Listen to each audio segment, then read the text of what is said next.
De retour en studio, on va faire place ce matin au mini-débat. Je suis avec Raoul Steve Goulukon et Pifan Chabi. Bonjour. Bonjour, monsieur. Voilà, justement, on va se rendre ce matin au niveau du CEG Tourou tout à l'heure avec son directeur pour changer par rapport à l'évolution des activités pédagogiques. Mais le moins que l'on puisse dire, c'est que cet établissement rencontre quelques difficultés en ce qui concerne surtout les mobiliers, tables et bancs. Je sais pas, un informateur m'a filé quelques images. Nous avons essayé de faire le constat et ça s'est vérifié. Les enfants étudient dans des conditions vraiment difficiles. Et puis oui, c'est une réalité au CEG Tourou comme dans bien d'autres collèges de la ville de Parakou. Il y a cette difficulté-là qui se pose toujours. Hier, nous y étions et puis avec le directeur, on a essayé de faire quelques tours. Il y a pratiquement deux salles de classe qui sont véritablement vides. Il n'y a pas un seul banc et dans les autres salles de classe aussi c'est des effectifs quelque peu pléthoriques. Ils sont obligés de faire avec 3 apprenants sur une même table, c'est difficile et la solution qui a été trouvée c'est de rallonger un peu les heures de cours malgré que le collège ne soit pas clôturé, qu'il soit un peu hors de la ville. Les mercredis soirs, les apprenants sont obligés d'être là, contrairement aux apprenants de certains autres collèges ici à Parakou qui ne vont pas au cours les mercredis soirs ou qui vont pour d'autres activités aussi pédagogiques. Mais là, on est obligé d'aller et de suivre les cours avec les enseignants. Dans ces conditions, vous comprenez avec moi que c'est difficile pour les apprenants aussi bien que pour les enseignants, et même pour le personnel administratif de dérouler convenablement le calendrier scolaire qui a été établi. C'est l'une des difficultés majeures et je crois que il faut qu'on réagisse. L'année dernière, je crois que le maire ou la municipalité avait fait un tour en offrant quelques tables et bancs, mais ça n'a pas réussi à combler les attentes des responsables administratifs qui sont en train de faire des pieds et des mains pour que la situation puisse connaître une fin heureuse. Mais malheureusement, pendant les vacances, tout ce qui a été fait, toutes les personnes ou toutes les institutions qui ont été rapprochées n'ont pas répondu favorablement jusqu'à aujourd'hui. C'est ce qui fait que ce problème-là persiste toujours au sein de cet établissement-là. C'est difficile de voir des apprenants qui quittent la maison et qui doivent faire le tour, vérifier dans une salle de classe s'il n'y a pas une table ou un banc qui est disponible et puis vous cherchez, vous voyez que ça va forcément agir sur les heures. Si vous devez démarrer les cours à 8 heures et que l'enseignant doit vous attendre et que vous fassiez tout ce tour-là de salle en salle pour voir s'il n'y a pas de banc là-bas, de chaises ici, et vous voyez déjà, on peut prendre pratiquement banalement 30 minutes, pourquoi pas même 1 heure à la recherche des tables et bancs. Et vous n'avez qu'1 heure pour suivre les cours. Et si vous venez à 7 heures pour entrer à 10 heures, vous n'avez que 2 heures pour suivre les cours. Donc ça va forcément empiéter donc sur le bon déroulement du calendrier scolaire. C'est difficile. On demande à cet établissement-là d'être au même pied d'égalité en ce qui concerne l'exécution des programmes que les autres collèges. Alors qu'il y a une situation préoccupante, je crois qu'il faut véritablement qu'on agisse pour permettre à ces responsables et aussi bien aux apprenants de suivre convenablement les cours, mais les mettre dans de bonnes conditions. C'est la seule chose qu'on puisse faire et espérer donc un résultat reluisant à l'issue de l'année scolaire. Bref, c'est la période des grâces, des bonnes volontés. Raoul Steve Goulukon. Les acteurs politiques peuvent prêter main forte. C'est quand même aussi des fiefs pour d'autres. Un fief pour d'autres. Ah oui, c'est des fiefs pour d'autres. Et nous avons ceux-là qu'on appelle les élus du peuple et qui doivent se saisir de ces préoccupations-là et voir ce qui est matériellement faisable. Vous savez, on ne peut pas continuer tout le temps à ressasser la même chose.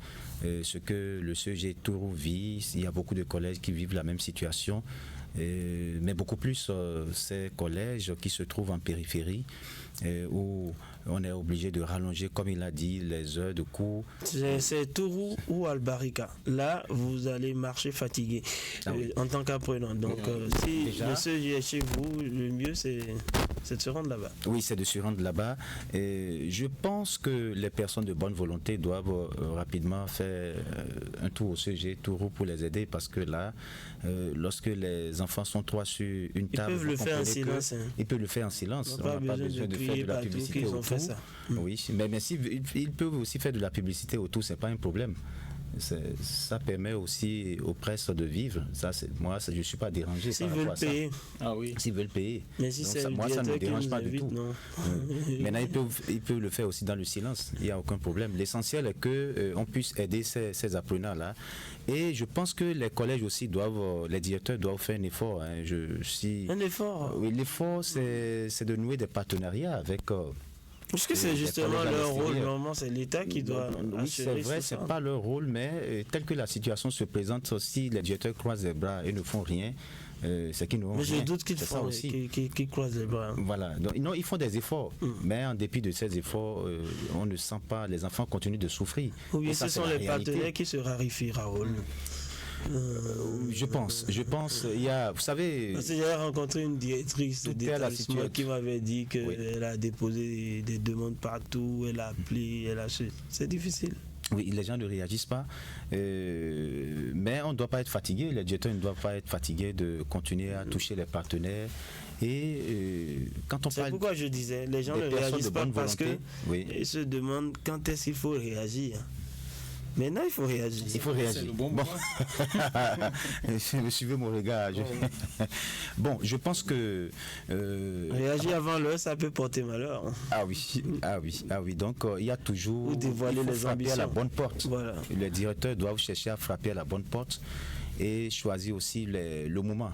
Le moment aussi est un moment propice où, c'est vrai, beaucoup de candidats vont à la conquête de l'électorat. L'électorat, c'est aussi dans les collèges. Vous savez qu'il y a des enfants qui ont 18 ans qui sont dans les collèges et qui peuvent voter.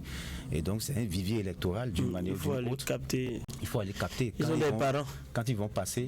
Ou alors, au niveau de Tourou, quand ils vont venir, il faut leur dire notre sujet a telle difficulté et qu'il faut mettre la main à la poche.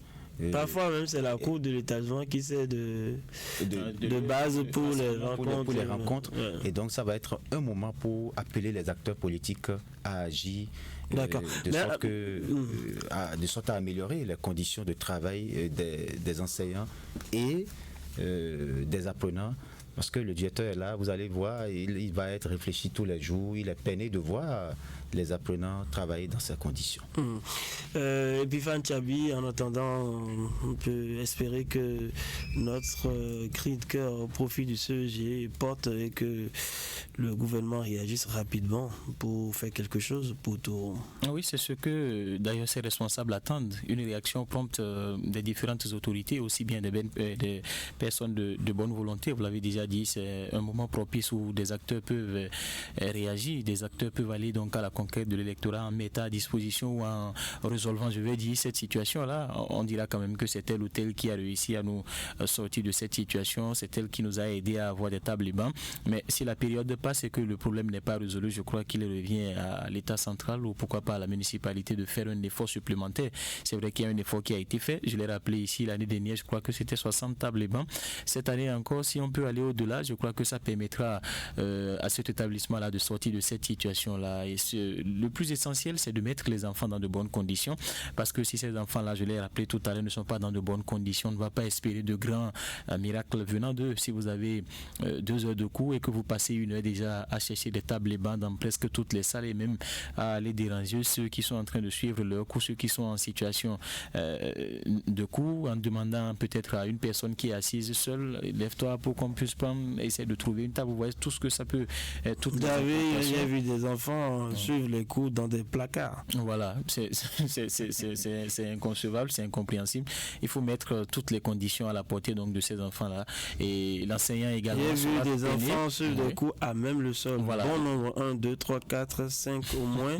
J'ai vu 3 dans les placards. On a dû, vous avez vu, les placards ont des portes.